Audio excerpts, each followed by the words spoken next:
Welcome to Deseret News Rewind. Dusty Litster, Dane Stewart, brought to you by the Utah Army National Guard. Look, if you're wanting to expand your life, you want to get better, one of the best ways, not just military service, but through the Guard, get your college paid for, but there's some places you can get some really hefty signing bonuses. That's right, up to $20,000 available in bonuses, Dusty. Over 150 different career opportunities at the Utah Army National Guard. Not just military stuff, folks. You can get into medical, you can get into maintenance, mechanics, all sorts of options.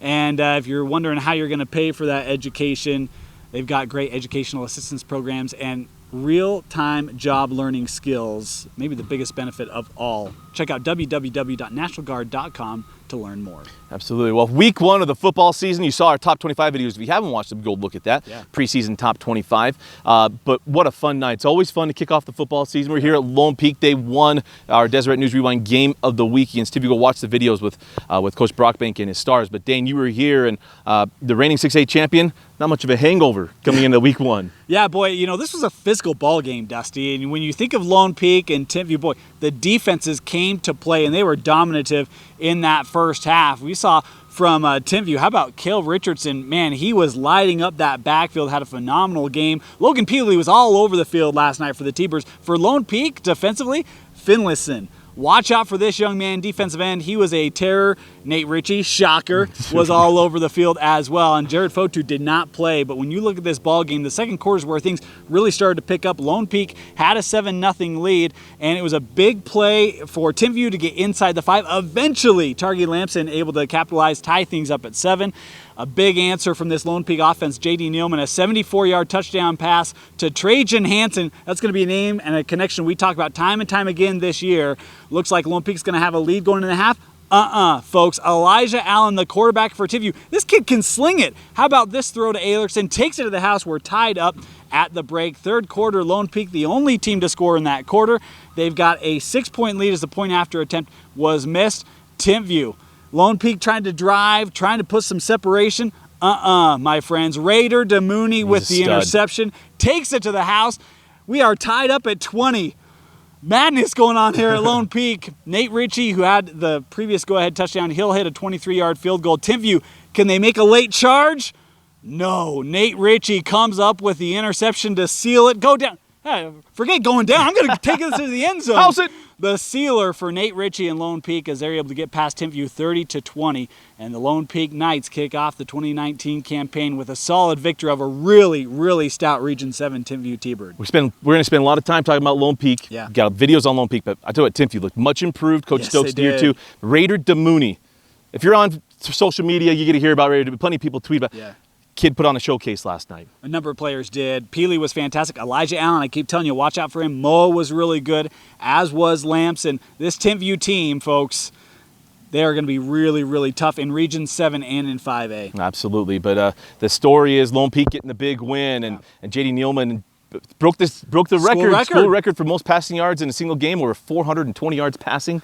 You think about all the quarterbacks that have played at Lone Peak. Right. JD, hats off to you, especially man. Under Coach Brockbank when he's running that spread offense. And that's a big, big night for Lone Peak. All right, let's go to your best of 6A. Well, Dusty, I'm going to start with that matchup. You know, we had 4 games facing Region 4 teams against Region 7 teams. I think most would say those are the 2 best regions in 6A and 5A respectively.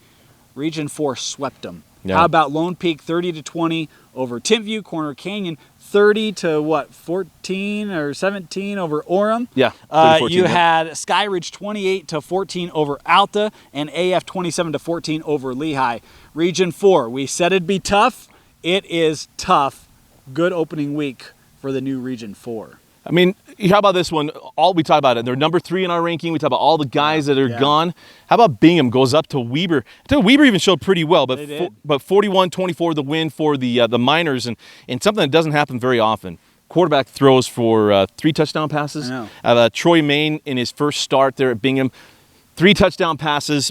Had a terrific night. Maine connected with, how about this one? Here's a name, if you follow volleyball. Coach Glasker's son, Isaiah Glasker. Torrey was a terrific volleyball player. Isaiah had a kickoff return for a touchdown, big receptions for touchdowns. That's a name to look out for, Isaiah Glasker, but Troy Main had a big night. Bingham. Talked to Coach Lamborn. Said, I go, what impressed you the most? I'm expecting this long text back, one line. Really impressed with line play. All right, so that's what they focus on. Right? Yeah, really shocked that the offensive and defensive line played really, really well. I'll tell you this, 3 passing touchdowns and a Bingham win. The end is near. Yeah, 7-on-7 works coming out really well. Right. All right, your best of 5A. Best of 5A. How about this game? This was interesting. We talked about how good Region 4 was in the first week. Westlake, look, folks, they're up like 21-0 on Woods Cross. Remember, we talked about Woods Cross in our one of the teams to watch, saying they had a ton of injuries last year. How about 22-0 second half for the Woods Cross Wildcats? Scored 25 unanswered points. They get the win 32-28 over Westlake. Carter Weirman had 3 passing touchdowns. Watch out for Woods Cross in Region 5.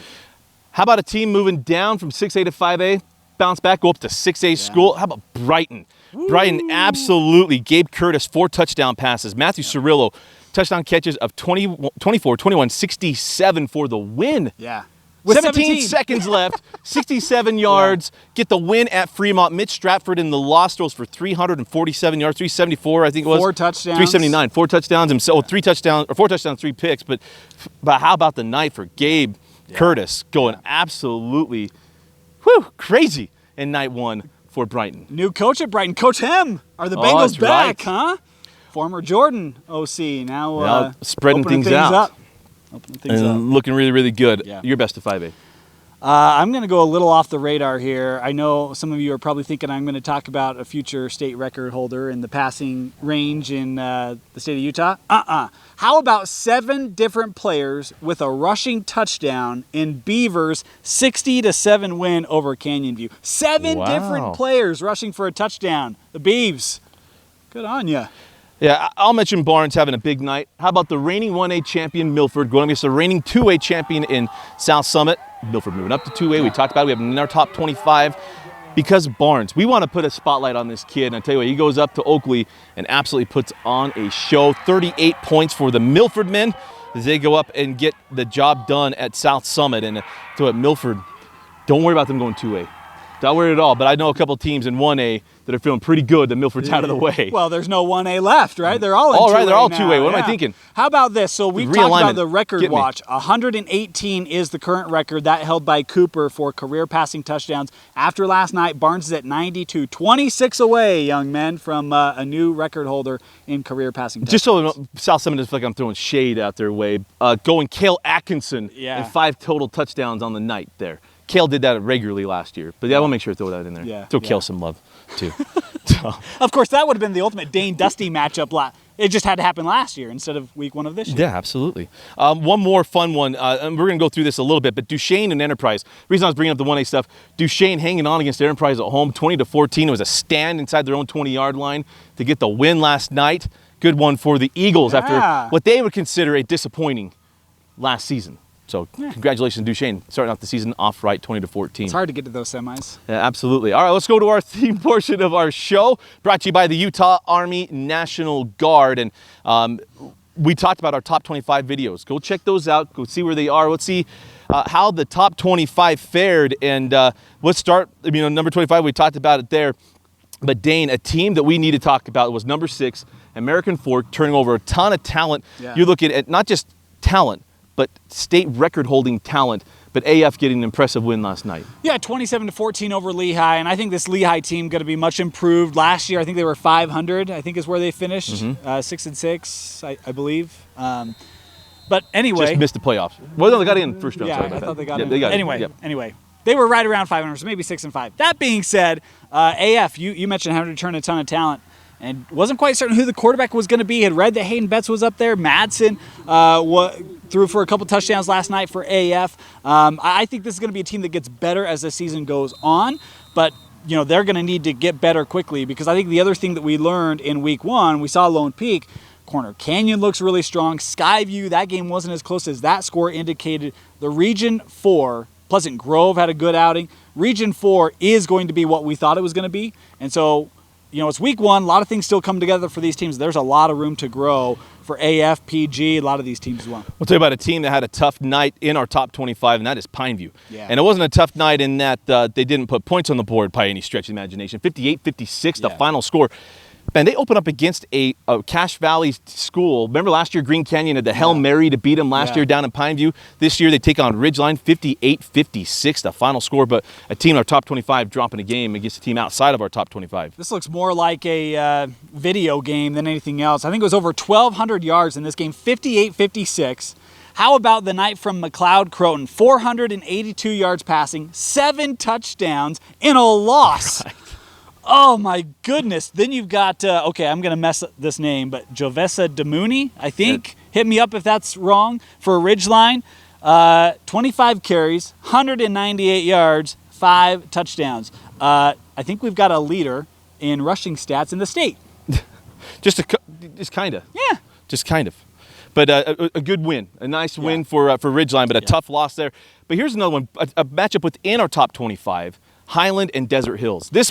We had this one on Deseret News Rewind Live. Yeah. This was a fun game to watch. Brody Benson, he's got some dudes. Yeah. He's got some dudes. Olaval had himself a night. You've got a couple other guys that had huge nights as well. And Wilstead still put up some numbers. It was a 10-0 lead for Desert Hills. On 21 unanswered points in the second quarter, including a 2-minute drill for Highland, as the Rams able to go down to Bloomington Hills and get a win over Desert Hills. Levy with a pair of rushing touchdowns. We mentioned in our top 25, it's been a while since Highland has made a deep run in the playoffs. Thought, could this be the year they're able to get that going? They looked really, really good in week 1. Another one within our top 25, Springville and Dixie. Yes. Every there is year. Something about that game, huh? Dixie's got to be going like, what do we got to do? Well, last year, Dixie was up multiple scores in the fourth quarter. Yeah. Springville comes back, gets the win. It was our top play on our DNR T5. By the way, hit us up if you got any plays we missed. But this was on KSL Sports, and we got to watch it. We had it on the show as well. But in a loss, Garf didn't think he could look any better than he did a year ago. Gets bigger, faster, and stronger. Coach Monkers has got something there in Mr. Garf. He's going to be a real X factor for the Flyers this year. And, you know, he's one of those kids where as I was doing my prep, I was like, wait, he's back? For some reason, I was thinking he was a senior last year. Get out and watch this young man play. He is an absolute stellar athlete, can sling it, obviously will run it, runs that offense to perfection. Reggie Garf, really good player to keep your eyes on this year. How about a couple of other teams that were impressive in losses? And we're going to stay in Region 7. I mean, Timpview, Dusty, seeing them, I'll tell you what, no concerns about Timpview. They're coming back. And I was talking with Coach Stokes before the game, said, hey, you're in your second year. How's it going? Said, you know, I really feel it takes 4 years to build a program. If it takes 4 years to build a program, look out, because this team will contend for a region championship this year. And they are young. I mean, when you look at all the youth, they have Carson Ryan, 6'4", 260, I think, tight end, sophomore. Elijah Allen is a junior. I mean, they've got a lot of young talent. Peely was flying all over last night. Timpview's going to be really good. And how about Orem? Yeah, let's talk about Orem. Without Noah Sewell, on the road, the quarterback wasn't really determined until kickoff. And they're toe-to-toe with Corner Canyon until midway in that fourth quarter, and they gave Corner Canyon some fits. Yeah, it was 30-14, but the score is much closer. And we can say that because we were there. Yeah. We watched it. Yeah. But here's the other part. No Coach Hill on the sideline. He's ever in that 2-game suspension to start the season. And Orem, I think we all had questions. We had people like, wait, you put them in your top 5? Like, well, I thought they'd return a bunch of talent. We wanted to see what they were, thought they were that good and deserving within there. Between them and AF was kind of the coin flip. But I was very, very impressed. I thought Faya was really good. Throws it really well. Buju Tuisavera. Look out. Now, he's not someone on the next level that people miss. But, man, if you haven't watched Buju Tuisavera, that kid is great footwork. He had a run in that third quarter. It was spectacular. The thing I loved about Orem, too, was how they attacked Corner Canyon, because the front of Corner Canyon was getting a lot of pressure in that first half. Nice adjustments made by that Orem staff. Orem is still going to be a factor in 5A this year. All right, let's go to the quick hits. Go through the rest of the scoreboard from week 1. And Dane, a game that I know maybe you want to take this one too, but I thought we both thought about it. How about Kearns? A summer of just absolute turmoil and heartbreak. They get a nice win, 34-30. Isaiah Afatasi had himself a night, and good on him, his brother, and the situation he's going through. 68-yard kick return, a 20-yard touchdown reception as Kearns held on a rally from the Bees at the end to get a 34-30 win. Defense had to make a big stand. Good on you, Kearns. Still a factor in Region 2. How about another Region 2 team? We talked about a team coming up, the West Panthers, Dusty. I know it was Clearfield. Coach Sullivan said, hey, we were a little sloppy, but at the end of the day, we scored more points than they did.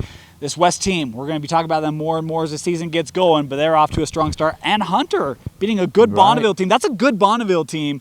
Region 2 with some nice non-region wins in week 1. Let's jump up into Region 1, shall we? How about Northridge? Yes. Down at the half. They come out in the second half. How about this start? A 99-yard kickoff return for a touchdown from the best name in the state, Diesel Freeman. Diesel. Just powered all the way. Well, I'm sure it was all speed.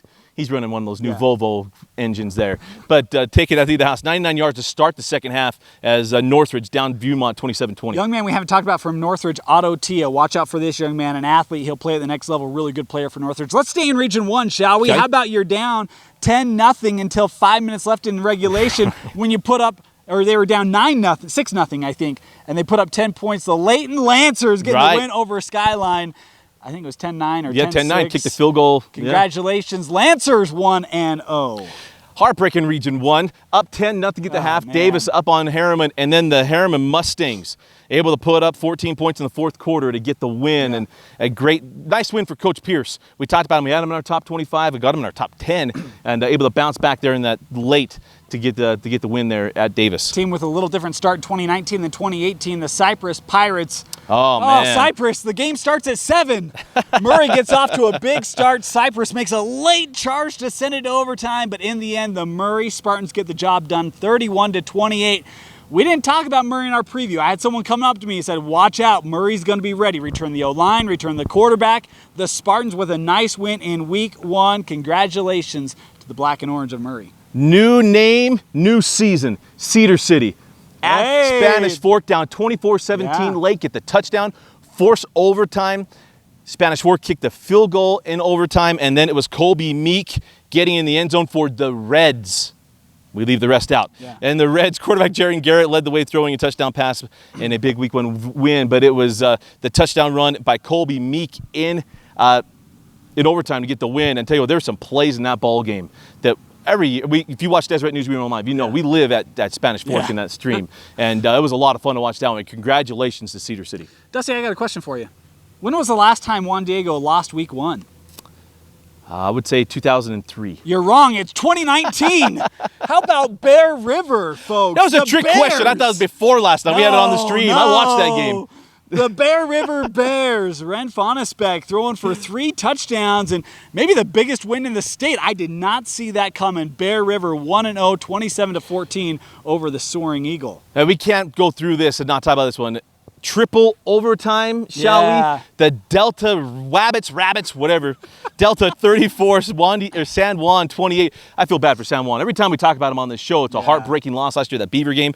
But went to triple overtime. Jake Jackson rushed for 3 touchdowns, scored the game winner. But big nights from Jaden Gould, Oren Finlinson for Delta, my old region foe. Yeah, Coach Bonier broke his foot because of Storm Singleton. Yep. But a nice win for Delta, 34-28 in triple overtime. I got one more for you. All right. We talked about a team that was going to be keep your eye on.